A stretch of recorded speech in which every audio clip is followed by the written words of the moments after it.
నమస్తే, welcome to పాడ్కాస్ట్లో ప్రస్తుతం మనతో పాటు జాయిన్ అవుతున్నారు సిపిఐ జాతీయ నాయకులు రామకృష్ణ గారు. సార్ నమస్తే. ఆంధ్రప్రదేశ్ సంబంధించిన తాజా రాజకీయాలు మాట్లాడొస్తే తెలంగాణ రాజకీయాలు కూడా మాట్లాడొచ్చు, మీరు అది కూడా మాట్లాడదాం. బట్ ఆంధ్రప్రదేశ్ సంబంధించి నీడ్ ఆఫ్ ద అవర్ ఈరోజు డిబేట్ ఏంటంటే, మీరు గతంలో 5 ఏళ్ల పాటు పోరాటంలో పార్టిసిపేట్ చేశారు, అమరావతి ఉద్యమంలో పార్టిసిపేట్ చేశారు, అమరావతి ఉద్యమానికి మద్దతు ఇచ్చారు. సో అమరావతి రాజధానిగా ఉండాలనే ఫైట్లో మీరు భాగస్వాములు అయ్యారు. సో ఇప్పుడు అమరావతికి చట్టబద్ధత వచ్చింది, ఫైట్ ఫుల్ఫిల్ అయినట్టేనా? చట్టబద్ధతతో సర్వరోగ నివారణేనా అది? చట్టబద్ధత అవసరమే. ఎందుకంటే దానిపైన మళ్ళీ అనుమానాలు లేదా వాదాలు వివాదాలు లేదా దానిపైన చర్చలు లేకుండా అదే దాని మేరకు ఫుల్ స్టాప్ పెడుతుంది. కానీ ఇప్పుడు టైం వచ్చింది కాబట్టి, ఇంకా 3 ఏళ్ల టైం చంద్రబాబు నాయుడు గారు ముఖ్యమంత్రిగా ఉంది కాబట్టి, ఈ 3 ఏళ్ల కాలంలో అమరావతి నిర్మాణం పూర్తి స్థాయిలో ఏదో పైన కాకోకుండా లేదా తాత్కాలికమనే పేరు కాకోకుండా ఇది పూర్తి స్థాయిలో చేస్తే బాగుంటుంది. అది ప్రభుత్వానికి మంచిది, ప్రజలకు కూడా మేలు జరుగుతుంది. అది జరుగుతుందని చెప్పి కూడా నేను ఆశిస్తున్నాను. కారణం ఏమంటే, అటు కేంద్రంలో ఉన్న ప్రభుత్వానికి రాష్ట్ర ప్రభుత్వానికి వారిద్దరికి కూడా వారికి ఖచ్చితంగా చేయాలా, పూర్తి చేయాలనేది ఉండడము. రెండోది ఏమంటే, ఏ కార్యక్రమం తలపెట్టినా దానికి నిధుల కొరత ఉంటుంది. కానీ ఇక్కడ ఇవాళ అమరావతి నిర్మాణానికి నిధుల కొరత ఏమాత్రం లేదు. దానికి తోడు దాదాపు 50,000 ఎకరాలకు పైగా భూములు ఇప్పుడు ప్రభుత్వం చేతిలో ఉన్నాయి. కాబట్టి ఈ కారణాల రీత్యా ఇది పూర్తి స్థాయిలో కంప్లీట్ అవుతుంది అనుకున్నాం. ఆల్రెడీ పనులు కూడా బాగా ప్రారంభించారు, ముమ్మరంగా జరుగుతూ ఉన్నాయి. కాబట్టి ఈ 3 ఏళ్ల కాలంలో అమరావతి ఒక దశకు వస్తుంది అని చెప్పి గ్యారంటీగా నమ్ముతాం. 3 ఏళ్ళు 2028 వరకు అమరావతికి ఒక రూపాన్ని తీసుకొస్తాం అంటున్నారు. పూర్తి చేస్తారని చెప్పట్లేదు చంద్రబాబు నాయుడు గారు కూడా. ఒక రూపం వస్తుంది, 28 వరకు ఒక స్ట్రక్చర్ తీసుకొస్తామని చెప్తున్నారు. ఓకే, చంద్రబాబు నాయుడు చెప్పేది చాలా ఎక్కువ ఉంది. ఎగ్జాగరేషన్ అని అనొచ్చు, లేదంటే మరి నిజంగా ఆ మేరకు ఎగ్జాగరేషన్ కాదు, ఆయన పూర్తి చేయలేనని చెప్తున్నాడు. 28 అంటే ఆయన చెప్పే అమరావతికి మేము కోరుకునే అమరావతికి కూడా తేడా ఉంది. ఖచ్చితంగా ఆయన చెప్పేది ఏంటి, మీరు కోరుకునేది ఏంటి? ఆయన చెప్పేది ఏమంటే, ఆయన చాలా పై స్థాయిలో ప్రపంచంలోనే అందరిని కూడా తలదన్నే పద్ధతిలో రాజధాని ఉంటుందనే పద్ధతిలో ఆయన ఒక బిల్డప్ ఇస్తాను. నవనగరాలు మొత్తం ఇండియాకి ఫ్యూచర్ సిటీ, ఇండియాకైనా కాకుండా వరల్డ్లోనే దీనికి ఒక పెద్ద ఇది ఉంటుందని దానికి ఆయన ఆశిస్తూ ఉండొచ్చు. ఆయన ఆకాంక్ష మనమే తప్పు పట్టాల్సిన అవసరం లే. కానీ ప్రజలు కోరుకుంటున్నది ఏమిటంటే ఒక రాజధాని. రాజధాని అంటే సహజంగా మనమైతే అసెంబ్లీ, సెక్రటేరియట్, హైకోర్టు, అదేవిధంగా హెడ్ ఆఫీసెస్, తర్వాత బ్యాంక్స్, ఇతర విద్యాలయాలు, ఇవి ప్రజలు కోరుకుంటారు.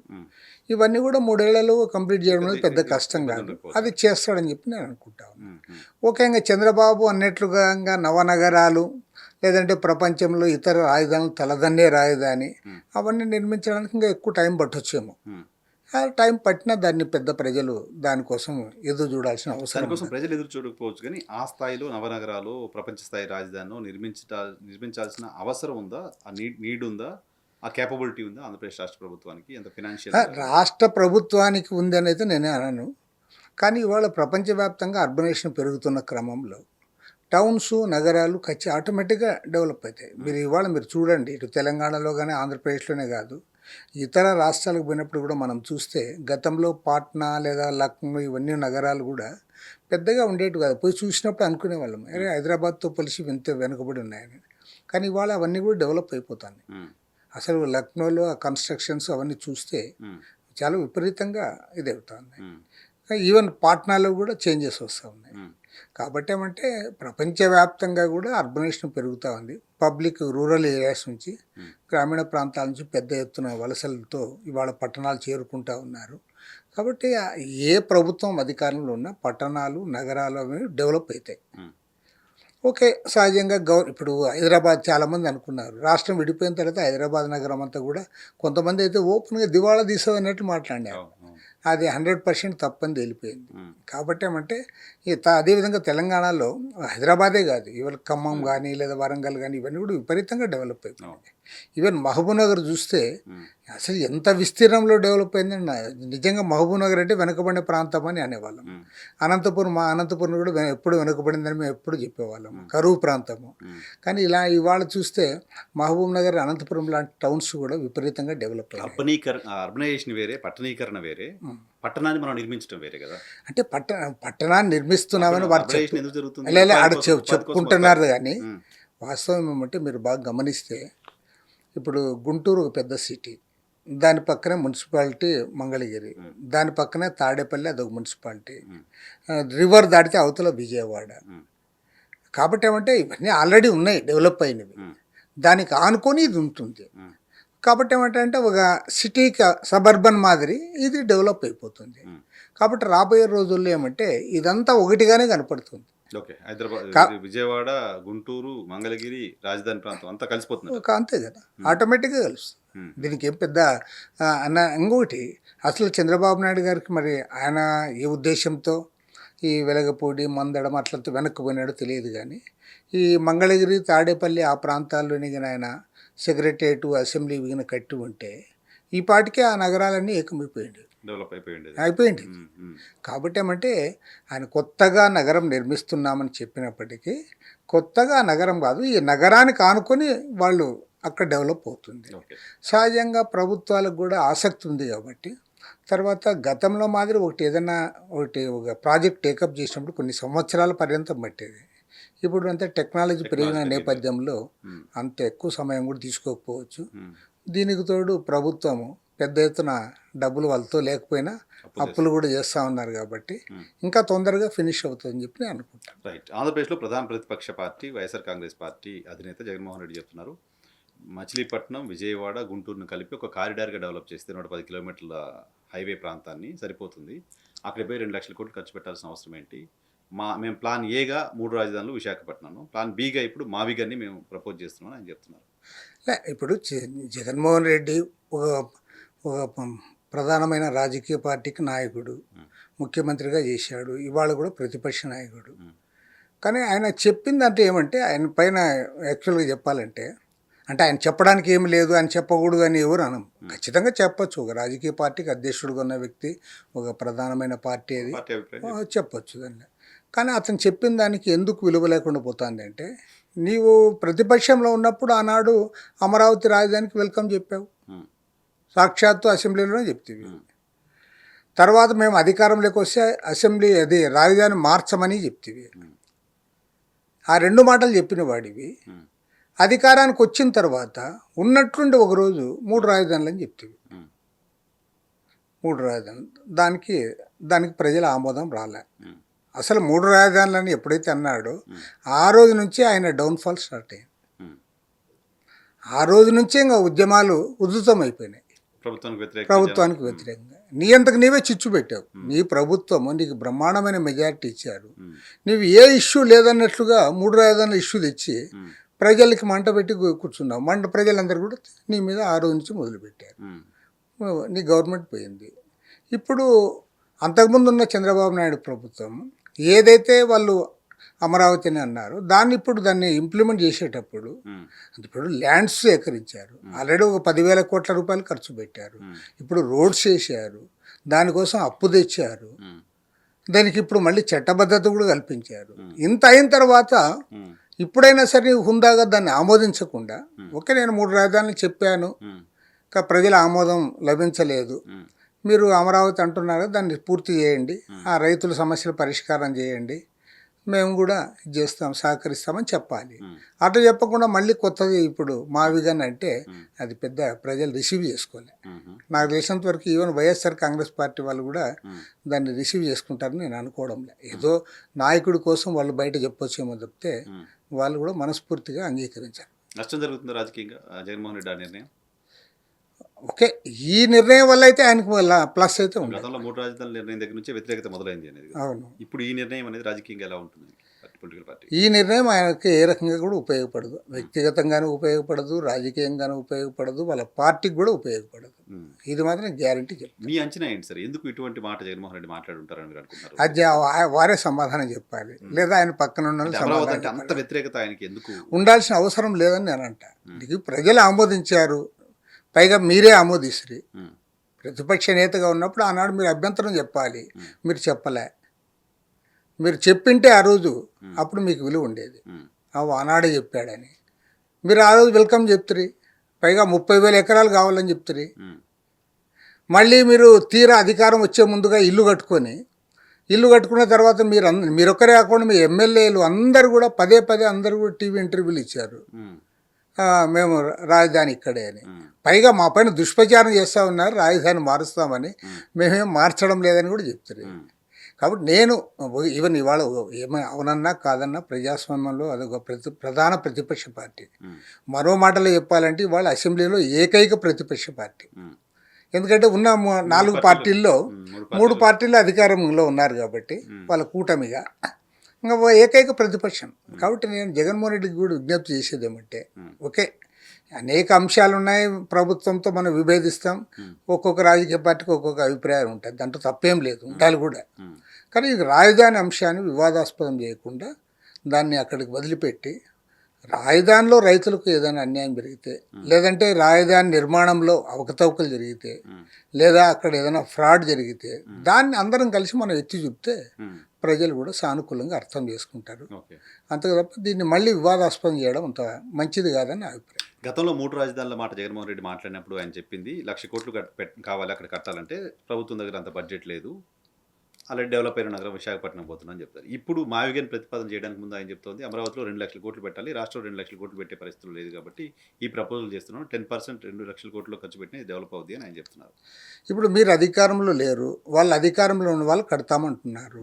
నీవు అమరావతి రాజధాని నీవు ఆమోదించావు, మేము ఆమోదించాం, బీజేపీ ఆమోదించింది, అన్ని రాజకీయ పార్టీలు ఆమోదించాయి, కాంగ్రెస్ ఆమోదించింది. కట్టని అవకాశం ఇద్దాం. నువ్వు వాళ్ళని ఇప్పుడు నువ్వు కట్టలేరని నీవు అంటున్నావు, కడతారని మేము అంటున్నాం, వారు మేము కడతాము అంటున్నారు. ఆల్రెడీ వాళ్ళ డబ్బులు కూడా తెచ్చిరి, వేల కోట్ల రూపాయల అప్పులు తెచ్చిరి, సెంట్రల్ గవర్నమెంట్తో కొంత తెస్తామంటున్నారు, రాష్ట్ర ప్రభుత్వం కొద్దిగా భరిస్తామంటున్నారు. ఆల్రెడీ 54,000 ఎకరాల భూములు ఇవాళ ప్రభుత్వం చేతిలో ఉంది.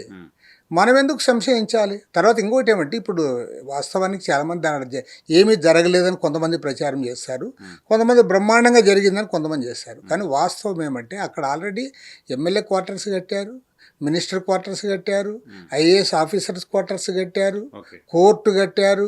పాత నిర్మాణాలే లేదా ఇప్పుడు కట్టారు అంటే ఇప్పుడు చంద్రబాబు నాయుడు గారు ఉన్నప్పుడే అవన్నీ కట్టారు.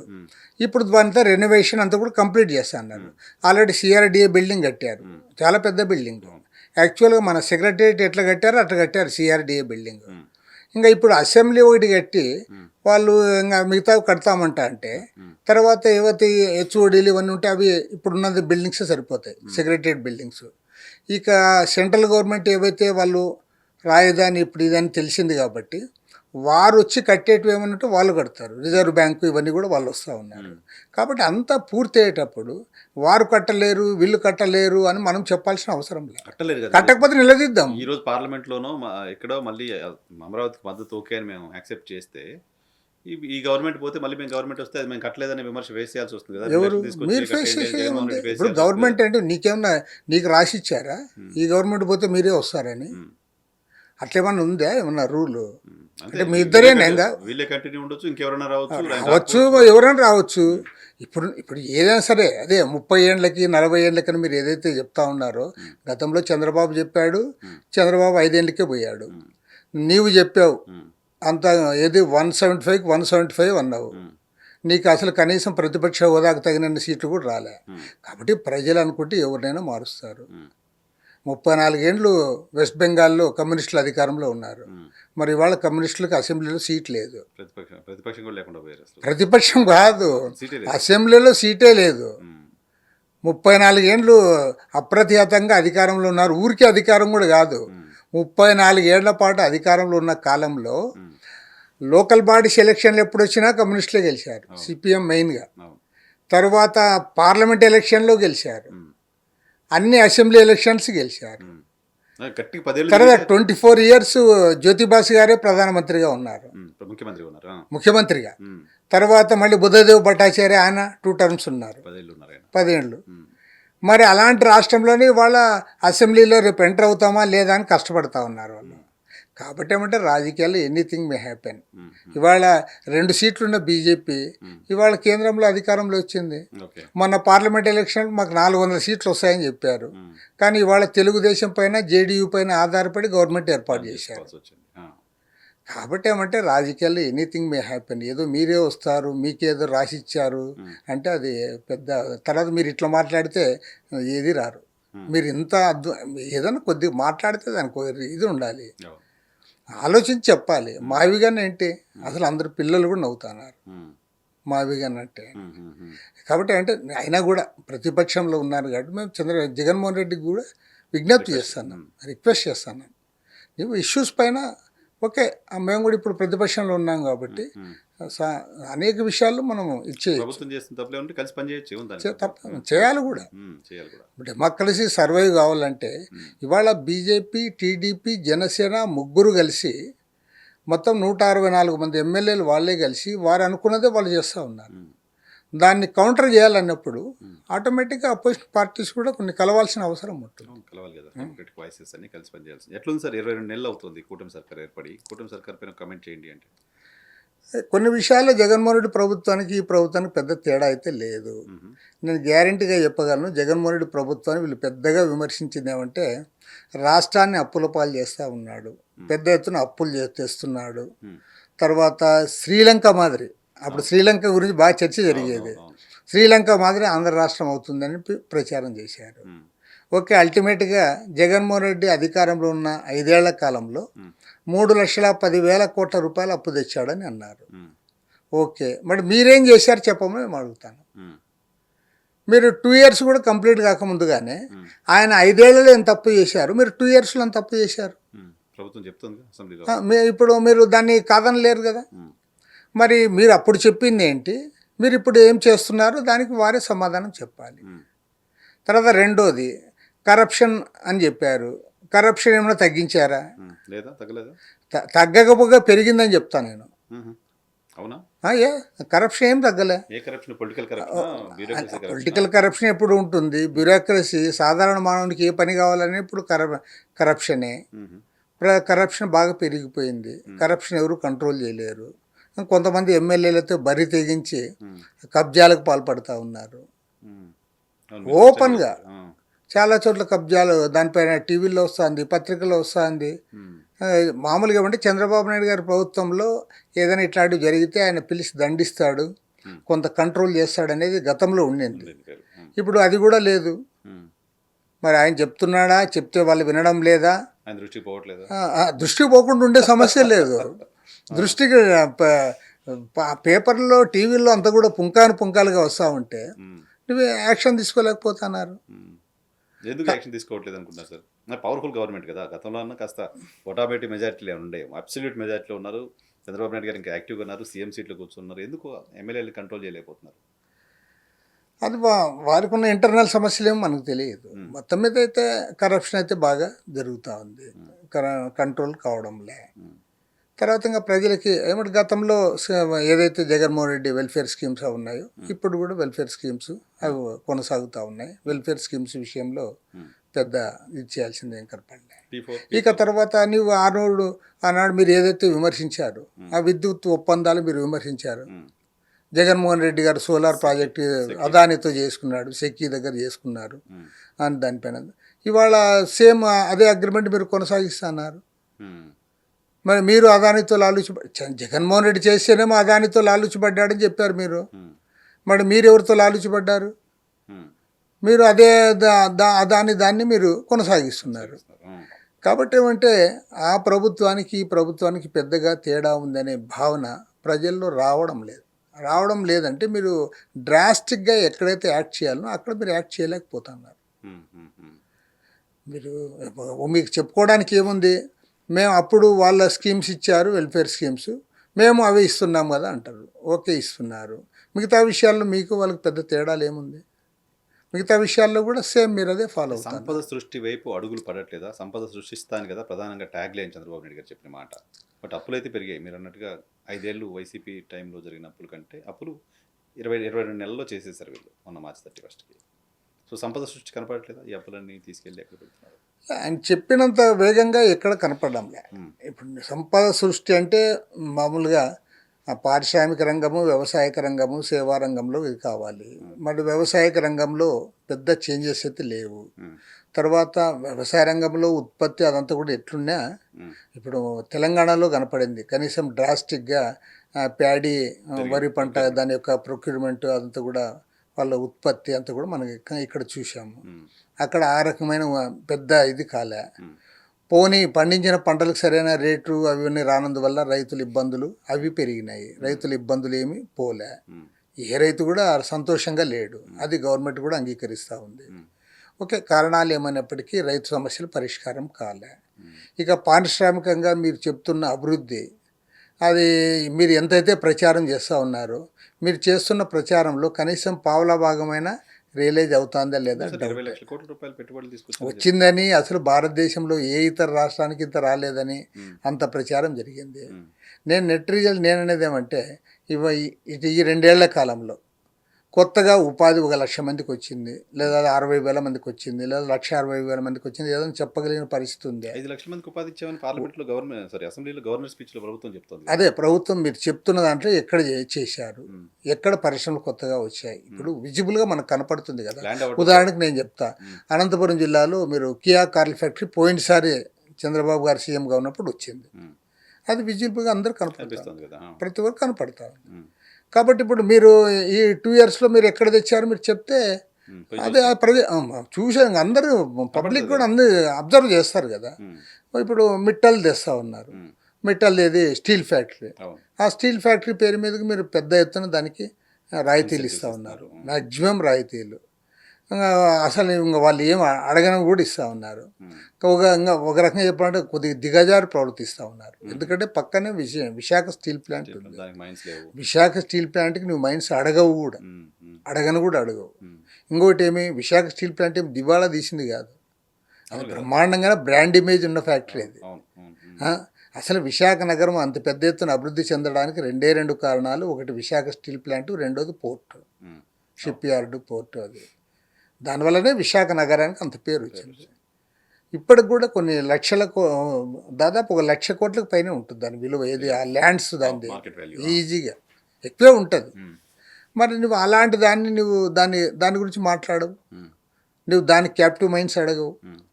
కానీ మీ ఎంపీలందరూ పోయి మిట్టల్ విధంగా మొన్న ఇది చేశాడు, మిట్టల్ తరఫున పోయి మీరు క్యాప్టివ్ మైన్స్ అడుగుతారు.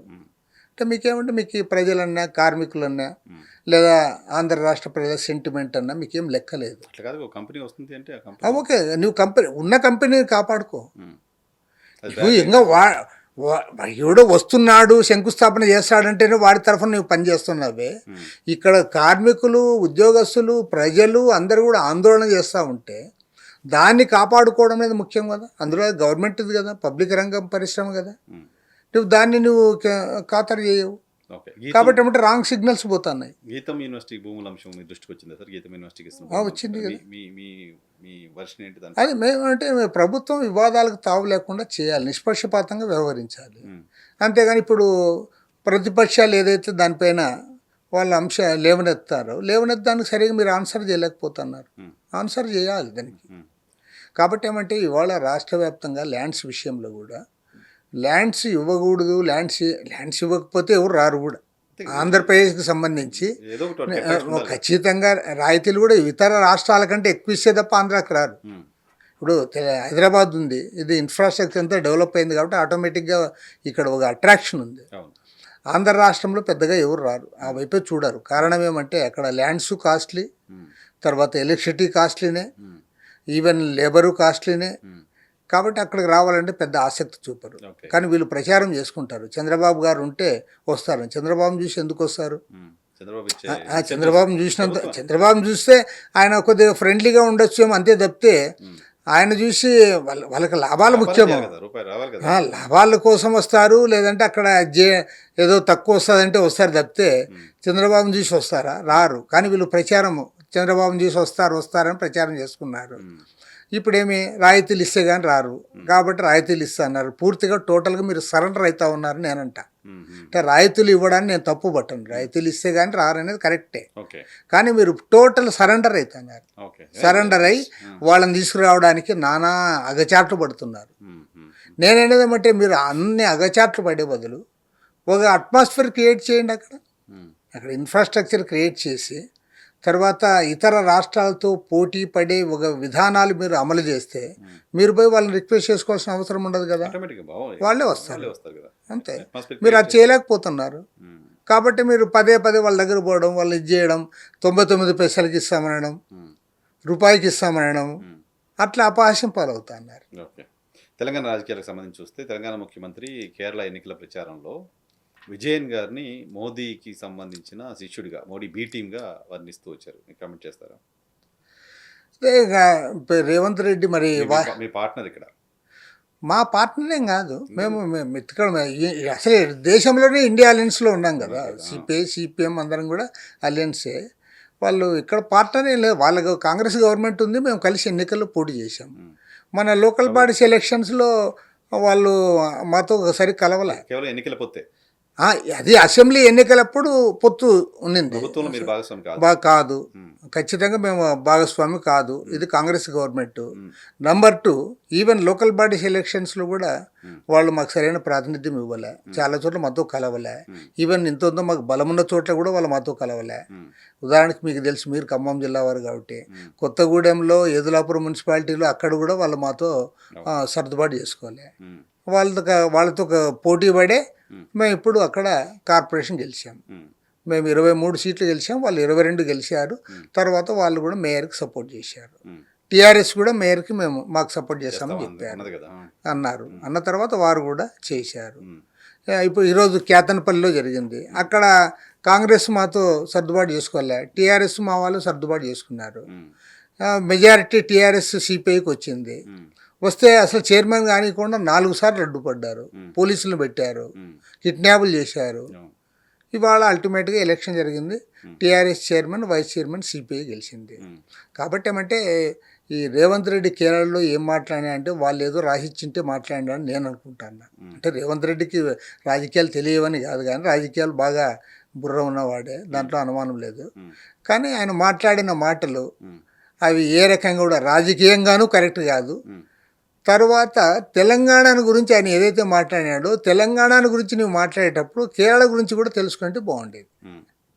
ఎందుకంటే ఇవాళ మేము గర్వంగా చెప్తాం, అంటే ఇవాళ ఎలక్షన్లో రిజల్ట్ ఏముంటుంది అన్నది అంత నిమిత్తం లేకుండా progressive state Telangana, Kerala no doubt.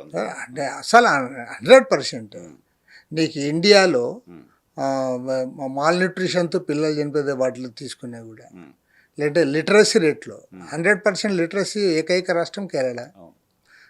నీవెక్కడున్నావో నీకే తెలుసు. తర్వాత ఇప్పుడు వాళ్ళు ఈవెన్ డిగ్రీ వరకు కూడా ఉచిత విద్య ఇచ్చారు. తర్వాత ల్యాండ్ సీలింగ్ అమలు చేసే దాంట్లో మొత్తం భారతదేశంలోనే కేరళ, వెస్ట్ బెంగాల్లోనే 100% అయ్యింది. ఇక ఇటీవల కాలంలో ఇంకా గర్వంగా చెప్పొచ్చు, మొన్న వారు నవంబర్ 1 నాడు అసెంబ్లీలోనే డిక్లేర్ చేశారు. అంటే ఎక్స్ట్రీమ్ పావర్టీ ఎలివేషన్ ప్రోగ్రామ్ తెచ్చి ఎవరైతే అత్యంత దుర్భర దారిద్ర్యంతో ఉన్నారో ఆ దుర్భర దారిద్ర్యాన్ని తొలగించడానికి అన్ని రకాల వాళ్ళు చర్యలు చేపట్టారు. వాళ్ళు గర్వంగా చెప్తున్నారు, ఉంటే మా దగ్గర తీసుకొని రండి అంటున్నారు.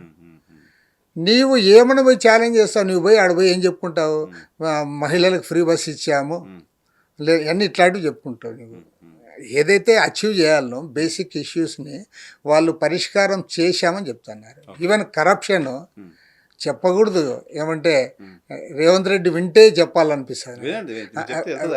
డెఫినెట్ వినాలి.